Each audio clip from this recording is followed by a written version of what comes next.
देश की सियासत का असली खेला तो राजधानी दिल्ली और कोलकाता के बीच खेला जा रहा है।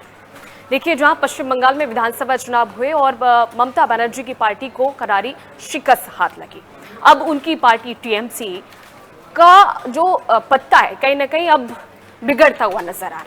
आप ऐसे समझिए, टीएमसी के जो 58 विधायक थे वो तो पहले बागी हो चुके थे, लेकिन अब सांसदों तक ये खेला पहुंच चुका है।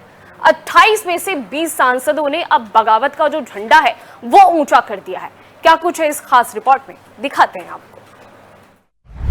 ममता बनर्जी की पार्टी में बड़ी टूट, 28 में से 20 सांसद हो गए बागी। कोलकाता से दिल्ली तक हलचल, दीदी की टीएमसी का अब क्या होगा?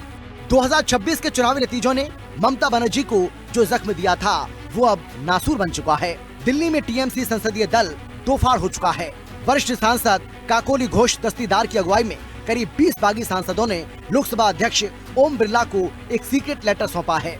इस पत्र में दो टूक मांग की गई है कि लोकसभा के भीतर इस बागी धड़े को एक अलग विधायी गुट के रूप में मान्यता दी जाए। सिर्फ यही नहीं, सांसदों ने लोकसभा सचिवालय से अपनी सीटें भी विपक्ष की बेंचों से हटाकर सत्तारूढ़ गठबंधन या न्यूट्रल सीटों पर ट्रांसफर करने की लिखित गुहार लगाई है। यानी साफ है, दल बदल विरोधी कानून से बचने के लिए 2/3 का आंकड़ा पार कर बागी सांसदों ने ममता दीदी को संसद के भीतर चारों खाने चित कर दिया। अब टीएमसी में मची इस भागम भाग पर कैसे बीजेपी और कांग्रेस चुटकी ले रहे हैं, जरा सुनिए। सवाल तो ये पैदा होता है कि असली टीएमसी अगर संख्या बल से देखा जाए तो विधायक भी नहीं है ममता बनर्जी के पास, एमपी भी नहीं है ममता बनर्जी के पास, तो फिर ममता बनर्जी और अभिषेक बनर्जी क्या नकली टीएमसी का प्रतिनिधित्व करके इंडिया अलायंस में बैठे थे? और बात तो यही है ना कि पुत्र मुंह में पार्टी गई।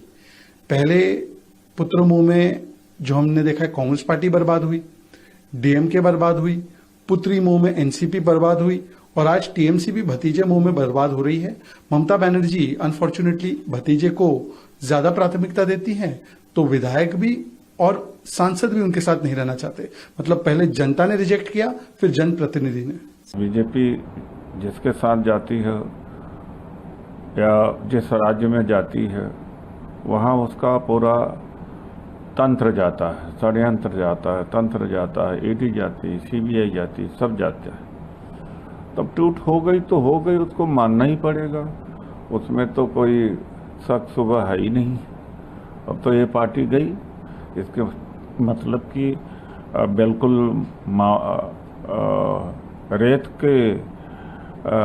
पर इन्होंने महल खड़ा किया था। वहीं टीएमसी बागी नेताओं को गद्दार करार दे रही है और उन्हें सांसदी से इस्तीफा देकर दोबारा चुनाव लड़कर जीतने की चुनौती दे रही है।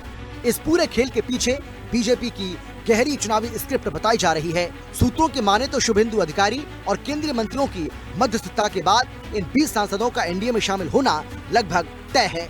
राजनीतिक पंडितों की माने तो आगे की राह ममता बनर्जी के लिए बेहद कांटों भरी है और अब इसमें जो संभावनाएं बन रही हैं, उसके मुताबिक पहली संभावना ये है कि संसद में टीएमसी की ताकत कम हो जाएगी और विपक्ष कमजोर होगा। दूसरी सबसे बड़ी संभावना ये है कि महाराष्ट्र की तरह अब बंगाल में भी असली टीएमसी और जोड़ा फूल सिंबल पर कब्जे की कानूनी जंग चुनाव आयोग के दफ्तर तक पहुंच सकती है। सड़क से संसद तक अपनी आक्रामक राजनीति के लिए पहचानी जाने वाली ममता बनर्जी इस वक्त अपने राजनीतिक जीवन के सबसे बड़े संकट से गुजर रही हैं। एक तरफ बंगाल की सत्ता हाथ से खिसक गई तो दूसरी तरफ दिल्ली का रसूख भी बागियों ने छीन लिया है। अब देखना ये होगा कि स्ट्रीट फाइटर कही जाने वाली दीदी पलटवार के लिए क्या रणनीति अपनाती हैं।